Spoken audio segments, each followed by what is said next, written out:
In the quiet coastal town of Harrow's Bay, where sea mist often hides secrets better than the night, a man returns from a decade of exile, not by force, but by guilt. Silas Kane, once a name feared in underground circles, steps off a rusted bus with nothing but a duffel bag and a haunted past. The world believes he vanished after a crime that left a family broken and a town divided. But Silas isn't here to clear his name. He's here to bury the last ghost that still clings to his conscience. What he doesn't expect is Rowan Elridge. She's the town's bookshop owner, a quiet soul with fierce convictions, hidden pain, and eyes that see through facades like windows into forgotten hearts. She's also the sister of the man whose death Silas was accused of causing 10 years ago. Neither knows who the other truly is, until love gets in the way, and redemption becomes more than just a hope, it becomes the cost of survival. Silas and Rowan's paths cross when his bike breaks down near her shop. She lends him a hand and offers water, something small, but enough to start a hesitant friendship.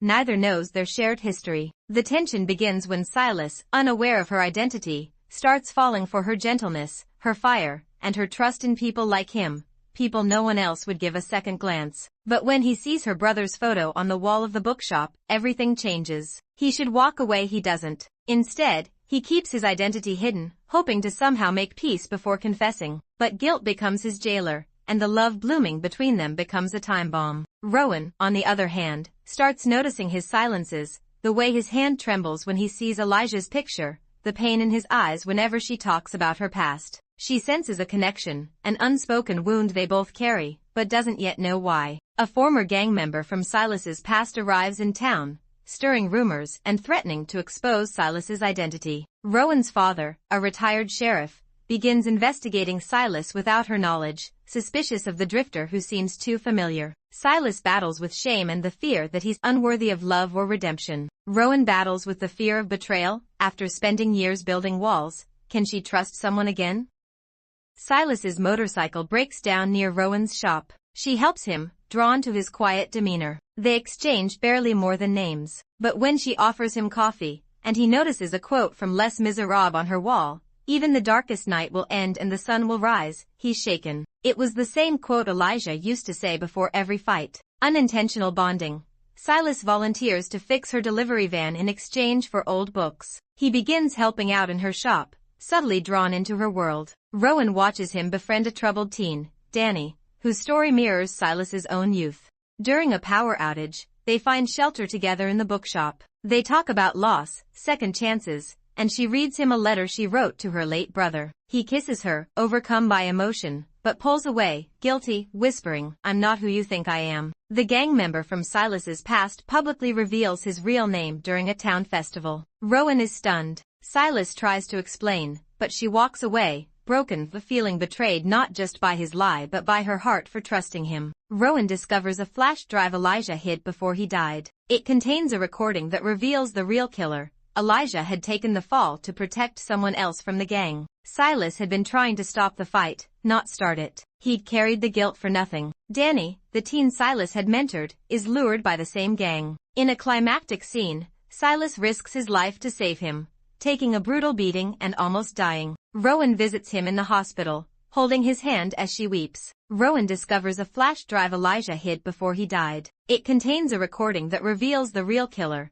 Elijah had taken the fall to protect someone else from the gang. Silas had been trying to stop the fight, not start it. He'd carried the guilt for nothing. Danny, the teen Silas had mentored, is lured by the same gang. In a climactic scene, Silas risks his life to save him, taking a brutal beating and almost dying. Rowan visits him in the hospital, holding his hand as she weeps. After his recovery, Silas prepares to leave town. Rowan stops him at the pier. She places her brother's last letter in his hand. "You weren't the reason he died, but you might be the reason I can live again." During a power outage, they find shelter together in the bookshop. They talk about loss, second chances, and she reads him a letter she wrote to her late brother. He kisses her, overcome by emotion, but pulls away, guilty, whispering, "I'm not who you think I am." The gang member from Silas's past publicly reveals his real name during a town festival. Rowan is stunned. Silas tries to explain, but she walks away, broken, feeling betrayed not just by his lie but by her heart for trusting him. Rowan discovers a flash drive Elijah hid before he died. It contains a recording that reveals the real killer. Elijah had taken the fall to protect someone else from the gang. Silas had been trying to stop the fight, not start it. He'd carried the guilt for nothing. Danny, the teen Silas had mentored, is lured by the same gang. In a climactic scene, Silas risks his life to save him, taking a brutal beating and almost dying. Rowan visits him in the hospital, holding his hand as she weeps. Rowan discovers a flash drive Elijah hid before he died. It contains a recording that reveals the real killer. Elijah had taken the fall to protect someone else from the gang. Silas had been trying to stop the fight, not start it. He'd carried the guilt for nothing. Danny, the teen Silas had mentored, is lured by the same gang. In a climactic scene, Silas risks his life to save him, taking a brutal beating and almost dying. Rowan visits him in the hospital, holding his hand as she weeps. After his recovery, Silas prepares to leave town. Rowan stops him at the pier. She places her brother's last letter in his hand. You weren't the reason he died, but you might be the reason I can live again. After his recovery, Silas prepares to leave town. Rowan stops him at the pier. She places her brother's last letter in his hand. You weren't the reason he died, but you might be the reason I can live again. Throughout the story, Silas and Rowan navigate their emotional landscapes, each holding pain in different ways. Silas, used to running, learns to stay and face what he fears most, being forgiven. Rowan, used to losing, learns to risk love again, even when it terrifies her. Their love isn't built on perfect moments, it's built on hard conversations, tearful silences, and choosing each other even when it would be easier not to. Key emotional arcs include Silas confronting his self-loathing and learning he is worthy of redemption. Rowan confronting her inability to let go of the past and forgiving herself for not protecting her brother. The town, once against Silas, slowly recognizing his transformation through his actions, not his words. 6 months later, Rowan and Silas co-run a youth center in Harrow's Bay, turning the old fight ring building into a sanctuary for lost kids. Silas teaches self-defense. Rowan offers counseling and literature therapy. A scene shows Silas reading from Rowan's favorite book to a group of teens. You may not control all the events that happen to you, but you can decide not to be reduced by them. Rowan watches from the doorway, a hand resting on her slightly rounded belly. Their eyes meet. A soft smile. Healing wasn't easy, but love made it possible. Is powerful because it captures the dual heartbeat of the story, the ache of a painful past and the promise of a love strong enough to heal it. Redemption stories resonate deeply with romance audiences because they speak to universal desires, to be seen, forgiven, and loved not despite our flaws, but because someone sees beyond them. The story opens with Silas Kane stepping off an old, dusty bus. Rain falls gently as fog rolls in over the cliffs. His face is weary, bruised by time, carrying the quiet agony of a man who doesn't believe he deserves a second chance. He clutches a weathered notebook and a black and white photo of 3 smiling teens, Silas, Elijah, and Rowan. His thumb lingers over Elijah's face before he tucks it away. Inside Elridge books, Rowan Elridge arranges old novels and locks away handwritten letters in a secret drawer beneath the floorboard. Letters to her late brother, never sent, always bleeding. A crash outside. Silas's motorcycle topples after a tire blows. Rowan offers him water and a seat inside while he waits for a tow. They share awkward pleasantries. She notices his silence, the storm in his eyes. That night, Silas dreams of the fight, Elijah's blood, sirens, and the one thing he never told anyone. Elijah whispered something before dying, protect her. He wakes gasping in a cheap motel room, clutching the notebook filled with untold At the Harrow's Bay Harvest Festival, to fix Rowan's Silas delivery tries van to enjoy when he a day overhears with her Rowan complaining until about it. Jax, She a hesitates gang member but from agrees. his past, In shows return, up. he Loud, asks for nothing, drunk, except and cruel. maybe a good He calls book to out read. Silas's She real offers name him in less front of of everyone. everyone. Rowan His hands freezes. tremble slightly. Silas Even Kane, the darkest her night face will drains end of and color. the sun will The rise. name is familiar. Rowan reads one of her Infamous. brother's The old man letters suspected hidden in the the bookshop's bookshop's death. wall. Rowan It talks confronts about him. guilt, You were mistakes, there, and the a night friend he died. I pushed too You far. ran. She's Silas disturbed. breaks down. It doesn't match I tried the to stop clean-cut it. image she's I didn't preserved kill of him. him. The But I town didn't grows save him curious. either. She The slaps drifter is him. helping You at let the me fall bookshop. in love with a Whispers lie. float. He leaves Is he town. dangerous? Again. Walter Where finds did he come Elijah's from? flash drive, hidden Rowan in an old defends belt him buckle. publicly at He the gives cafe, it to Rowan, unaware unsure her what's own inside. father, Retired she watches Sheriff the video. Walter Elridge Elijah has drunk begun and investigating guilt-ridden, admitting Silas he in provoked secret. the fight A and storm tried to knocks protect out the Jax lights by taking Silas the blame. and Rowan share Silas wine had and tried to candlelight pull in him the away. shop. Rowan She reads breaks him a letter down, to Elijah realizing about Silas how love carried a feels burden more like that wasn't grief than his. joy. Danny, His eyes the troubled glisten. teen He Silas leans once in. mentored, They kiss is deep caught by hesitant, Jax and his loaded gang, with dragged unspoken into a truths. planned But fight guilt for money. crushes him. Rowan He finds pulls out away. and drives I'm not who frantically you to the think I ring am. on the edge Rowan of town. stares at him, Silas has confused, returned, unable to stay away. He takes Danny's place in the ring, battered and bruised but defiant. The fight is brutal. Flashbacks to his past haunt him, being beaten in foster homes, fighting for survival. But this time, he fights for someone else. Rowan arrives mid-fight. She screams his name just as he's knocked unconscious. Silas survives. Barely. Rowan sits beside him in the hospital, reading aloud the last letter Elijah ever wrote to her. If anything happens to me, don't blame Silas. He was always the one trying to save people, even me from myself. Months later, Rowan and Silas co-run the new Elridge Kane Youth Center, where they help at-risk teens rewrite their stories. A group of kids listens as Silas reads, "You may not control all the events that happen to you, but you can decide not to be reduced by them." Rowan appears in the doorway, visibly pregnant. Their eyes meet. He smiles. Rowan walks to the beach where they first kissed, now at sunset. Silas joins her. She says softly, "You didn't just come back to find redemption. You helped me find mine." He holds her hand. "Elijah asked me to protect you, but you never needed protecting. Just someone who wouldn't run." Their silhouettes are bathed in golden light as waves crash gently behind them. As they walk back toward town, Rowan pauses, whispering, "Let's name him Elijah. They say time heals all wounds, but what if the wound never stopped bleeding?" Silas Kane stepped off the Greyhound bus with nothing but a name no one dared whisper in Harrow's Bay, and a guilt he couldn't outrun. 10 years gone, and the town still remembered the fight that left a boy dead, and a man vanished. He wasn't here to be forgiven. He came back to forget. But fate had other plans, because across town, in a quiet little bookshop smelling of cinnamon, ink, and forgotten dreams, Rowan Elridge was still searching for a truth that had slipped through her fingers the night her brother died. She didn't know the stranger with the quiet eyes was the same man she had sworn to hate. And he didn't know the woman with the kind voice and fierce soul was the one person he had vowed to protect from afar. Not yet. But destiny doesn't ask for permission. It started with a flat tire outside her shop, a silent offer of water, and a borrowed copy of Les Miserables. Silas didn't talk much, but Rowan noticed the way he listened, the way his hands shook slightly when he read the quote on her wall. He looked like a man who hadn't seen the sunrise in a very long time. So she let him fix her van. She let him stay a little longer. She let him into her world. Not knowing he was already part of her past. Not knowing that he was the man she'd cursed every year on her brother's birthday. They say love is patient, but this love was stolen. Stolen in the silence of a shared book. In the trust of a boy named Danny who saw Silas not as a criminal, but as a second chance. It was stolen in laughter during rainstorms, in arguments about Hemingway versus Austen, in a single kiss, by candlelight, during a power outage, and just when Rowan dared to feel again. Just when Silas let himself hope.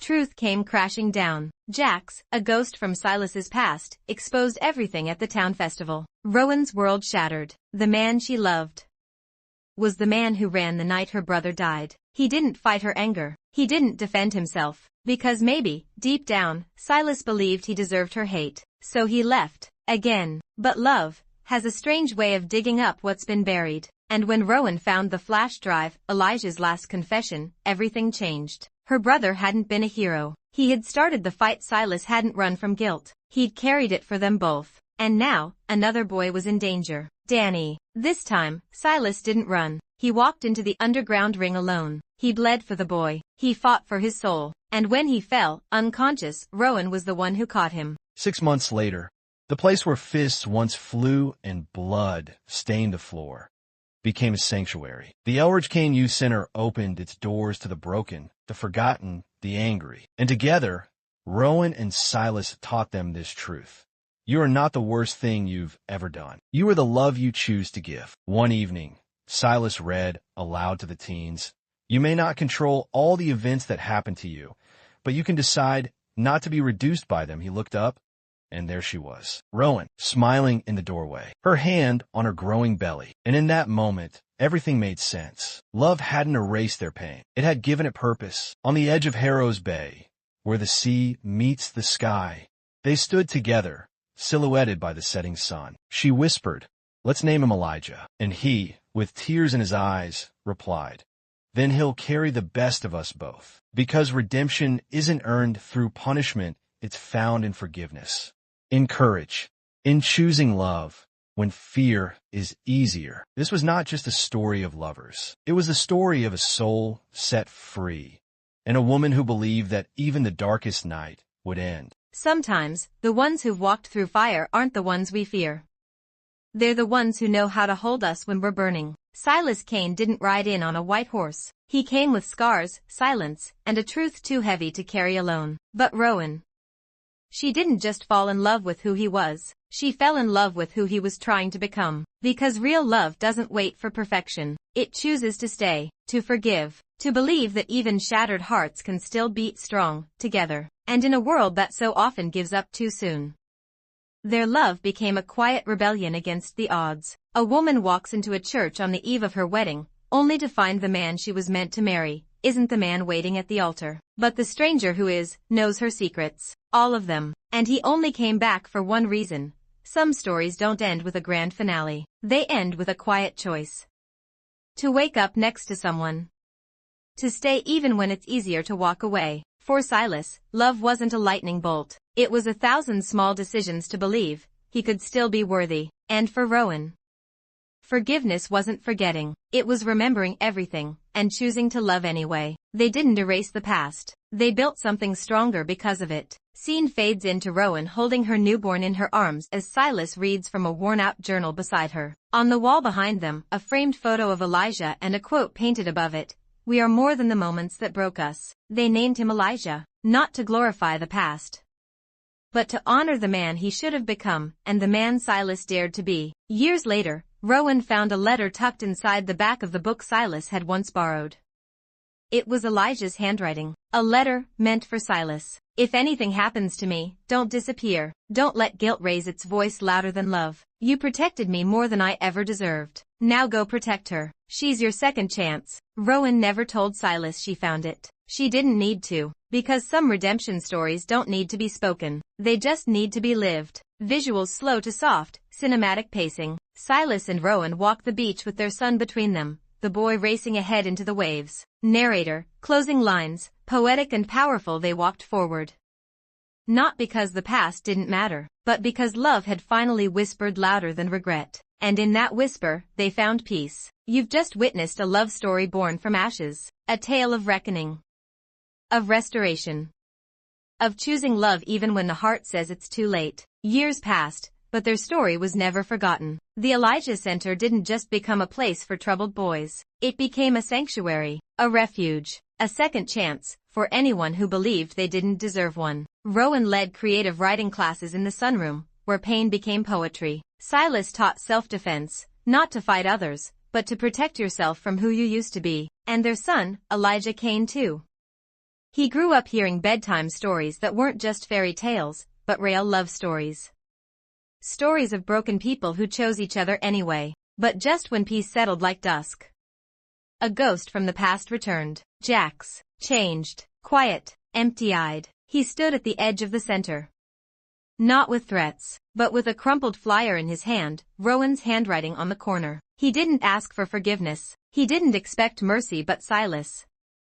Silas looked at the man who once dragged him into the pit, and said only 3 words, in a town where memories lingered like shadows.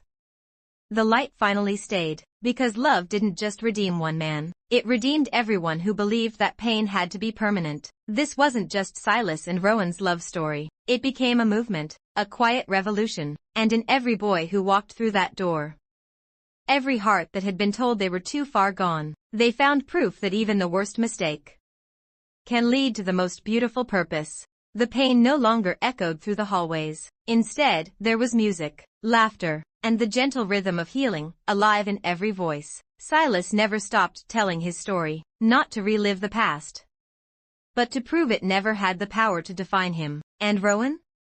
Rowan wrote a book. It wasn't about her brother. It wasn't even about Silas. It was about forgiveness, the kind that starts with loving yourself and ends with loving someone else so deeply, their brokenness no longer scares you. My dear Elijah, you were born from the ashes of 2 very broken people. But don't let that scare you. It means you were born from truth, from forgiveness, from fire that chose not to destroy, but to rebuild. Fall in love with someone who isn't perfect. Fall in love with someone who fights to be better.